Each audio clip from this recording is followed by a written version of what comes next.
véritable success story de la radio Espace Guinée, les Grandes Gueules, détentrices des meilleurs scores radio en Guinée de la meilleure émission talk show, a donné le créneau horaire du départ au bureau et du retour à la maison, récoltant depuis des années consécutives le titre d'émission la plus écoutée en Guinée, toutes catégories confondues.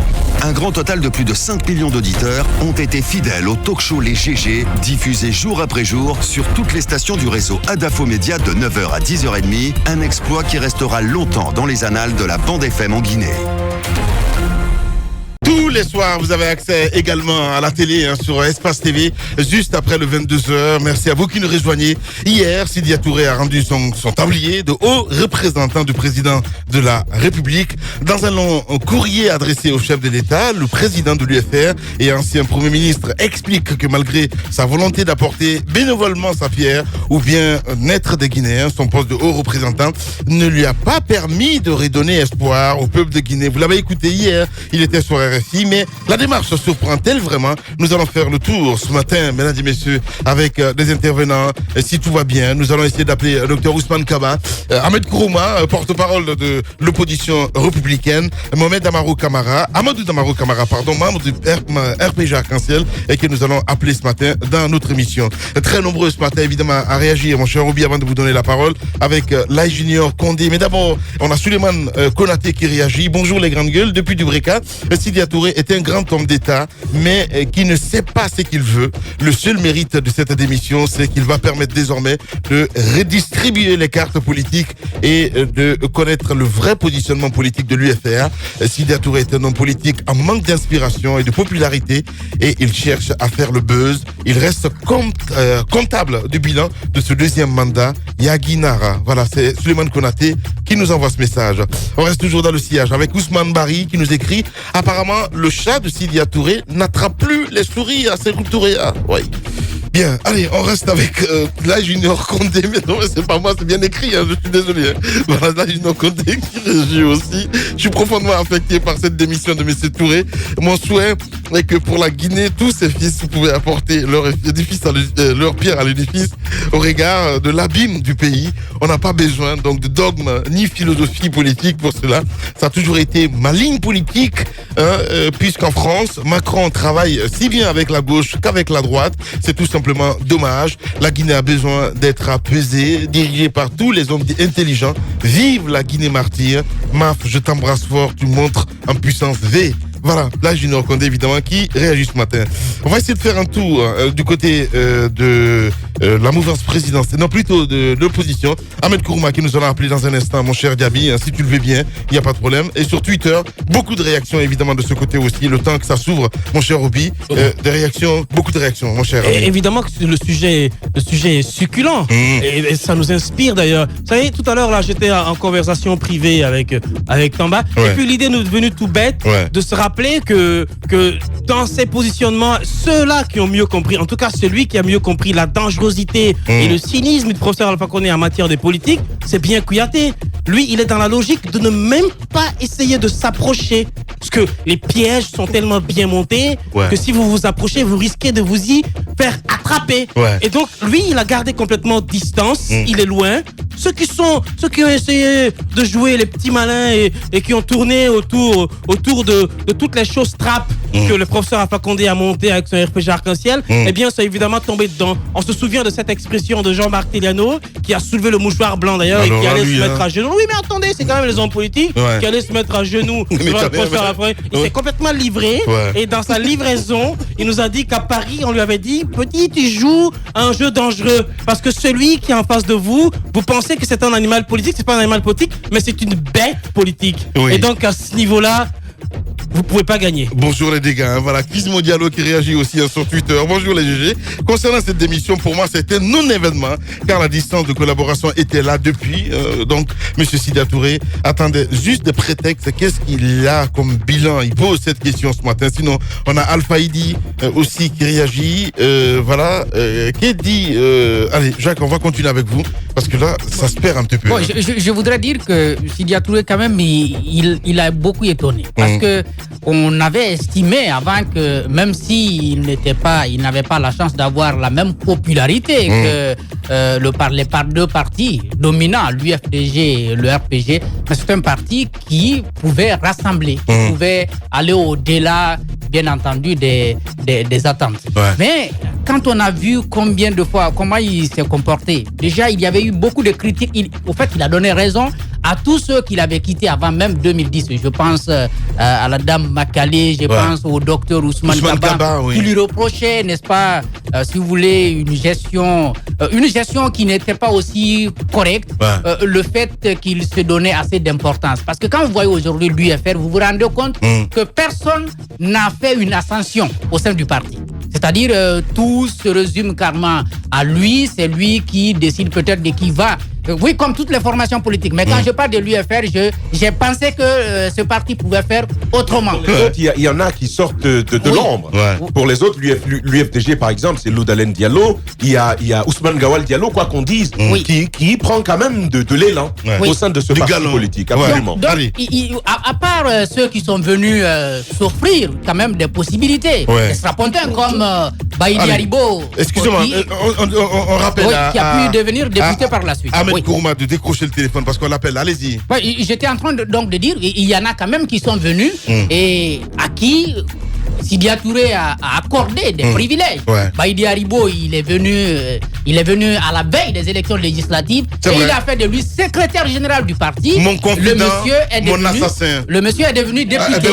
Le monsieur est devenu député. Évidemment. Ça m'a rappelé quoi? Ça m'a rappelé le passage, le dernier passage de Bill de Sambisi, qui est venu, il dit qu'il ne veut pas être militant, il veut avoir un poste au niveau du bureau politique national. Et tiens, on lui donne. Il devient membre du bureau politique national. Je pense pas que ce soit... Alors, ça veut dire quoi? Il n'y a pas de personne à l'UFR qui puisse faire une ascension, quitter les sections, les fédérations, pour arriver à un certain niveau, pour qu'il y ait une certaine philosophie quand même du parti que les gens peuvent comprendre. Aujourd'hui, moi, je ne crois pas parce que finalement, c'est pourquoi on aime... C'est une patate chaude, parce que même du côté de l'opposition, on a du mal à parler. On a du mal à parler. Mais en même temps, Jacques, à la décharge, je dois le reconnaître... Je dois le reconnaître, à la décharge de monsieur Sidya Touré, je pense que l'UFR avait une particularité. C'était celle d'avoir de très grosses têtes. Avec des gens avec avec un véritable bagage, mais des avec intellectuels. De grandes personnalités. Quelqu'un comme Dr Ousmane Kaba, tu ne le maintiens pas dans l'ombre.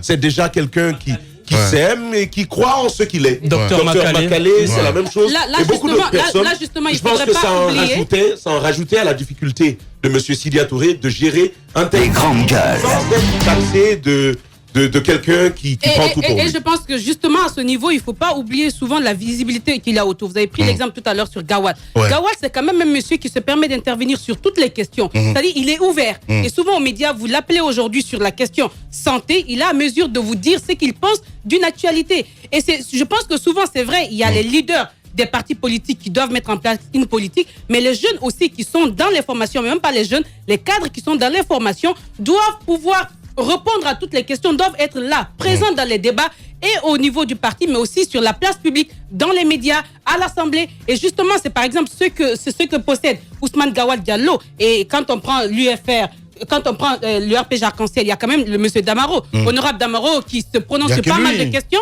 Je veux dire que souvent, il y a beaucoup de choses. Quand Domani y était, on l'entendait sur beaucoup de questions. En fait, c'est souvent... Il y a d'autres, mais il ne s'agit pas de se taire. Quand on est cadre dans une formation politique, on ne vient pas poursuivre quelqu'un. Quelle que soit sa logique, souvent votre détermination fera que on vous verra, on va vous donner généralement de faire plus.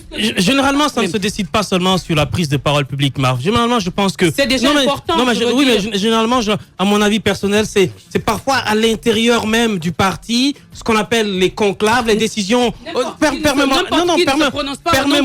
Permets-moi d'aller jusqu'au bout de ma logique. Généralement, ça se passe à l'intérieur même du parti, lors des grandes réunions où les grandes décisions doivent être prises, où les esprits brillants doivent donner leur avis. Et donc, si vous prenez dans le cas de l'UFR qui avait quand même en son sein beaucoup d'intellectuels qui finalement ont pris bagage et sont partis les uns les autres, chacun sur son chemin. Est-ce que cela a apaisé? Est-ce que les avis, parce que moi, si je suis dans un parti politique et j'ai tout ce bagage intellectuel, j'ai tout ce que j'ai comme personnalité, etc., et que je n'arrive pas à m'exprimer, à un moment donné, je me dis que je me gaspille là, et que mon talent, je peux le mettre non seulement à mon service personnel, d'accord avec toi. Voilà, c'est ça. C'est comme Ahmed Kamara, Ahmed Kourouma. Exactement. Et donc, vous avez, c'est un gâchis. Et donc, vous avez des partis politiques. Non, mais permettez-moi. Vous avez attends, non, je mélange rien. Faut pas non plus jeter trop de fleurs à Ahmed Kourouma. Mais il faut. Alors, vous avez des formations politiques comme l'UFR qui a vu venir en son sein des gens qui avaient une certaine confiance en eux, qui avaient une certaine confiance en leurs capacités. Alors que dans les autres partis politiques, vous me citez le nom de Ousmane Gawal, c'est bien, il a su sortir du tas, mais c'est quelqu'un qui s'est fabriqué lui-même. Il n'est pas venu avec tout ça. Il a appris, il a appris petit à petit à l'école de l'UFDG et s'est imposé petit à petit. Je pense que lui, c'est un bulldozer, vous pouvez pas lui barrer le chemin. Et donc, dans d'autres formations politiques, c'est comme ça. Il est important aujourd'hui de dire une chose. Les leaders politiques que nous avons, ils ont tous atteint leurs limites. Il faut une nouvelle génération. Allez-y. Ouais, j'ai fini rapidement parce que moi, mon inquiétude finalement, c'est 2020. Si nous allons avec ce schéma-là qui s'offre à nous, soit ces élections ou à ce rendez-vous qui s'annonce un peu compliqué, on se demande encore est-ce que nous aurons quelqu'un du pouvoir en face ou est-ce que ça sera le président lui-même? Et à qui finalement il faut accorder un peu de crédit? C'est la véritable question. Les gens se sont décrédibilisés en jouant le jeu du président Alpha Condé. En quelque sorte, finalement, la quasi-totalité de ces leaders politiques s'est rendue comptable de la gestion du président pendant les 2 mandats. Il y en a qui ont été avec lui pendant le premier mandat qui ne sont plus au second. Justement, comme Padès. Comme le Padès. Voilà. Donc, ils étaient avec lui, même si c'était pas le parti, mais le leader. C'est ce que j'ai dit justement. Il est devenu député du RPG Arc-en-Ciel. Et encore une fois, il faut le dire, même Kouyaté qui est en train de prendre la distance, il a quand même contribué quelque part, d'une certaine façon. Merci de nous rafraîchir la mémoire, évidemment. Faut débalder du côté de l'UFR qui réagit. Bonjour, monsieur Guirassi. Le conseil, il revient à celui qui a été conseillé de se l'approprier ou pas. C'est que nous devons retenir. Il est difficile de faire du Sidya Touré sans Sidya. Les idées, la vision du président Sidya Touré est appréciée des Guinéens. Il faut cet homme d'État pour que les aspirations de nos populations soient satisfaites. Parlant du ministre, je précise qu'il n'a pas été limogé, mais il a démissionné. Faisons attention aux expressions. Nouvelle ère se lève. L'espoir est permis avec le président Sidya Touré. N'oublions pas le contexte. Il le rappelle, Fodé Baldé. Tiens, on va essayer d'ouvrir carrément l'année prochaine le Carnival. On va mettre tous ces leaders politiques et on va inviter les jeunes pour parler politique dans cette émission. On revient dans la deuxième partie, on verra bien. Celui qui voudra bien ce matin parler de la démission de Sidya Touré, Ahmed Kourouma, pour l'instant, voilà, il veut pas parler. Et du côté du PADES, est-ce que on ose l'ouragan Sidya Touré? On revient dans 10 minutes. Politiciens véreux, fonctionnaires corrompus, promoteurs immobiliers voyous, justice passive. La Guinée devient-elle mafieuse? Les grandes gueules d'Adafo Média ne lavent pas plus blanc, mais vous permettent de défendre votre pays en vous informant. Avec les grandes gueules d'Adafo Média, dénoncez les turpitudes, nous garantissons le secret des sources. Envoyez vos documents à espacefmguinée.info, rubrique Contact. Les grandes gueules d'Adafo Média ou le socle de la liberté d'expression en Guinée.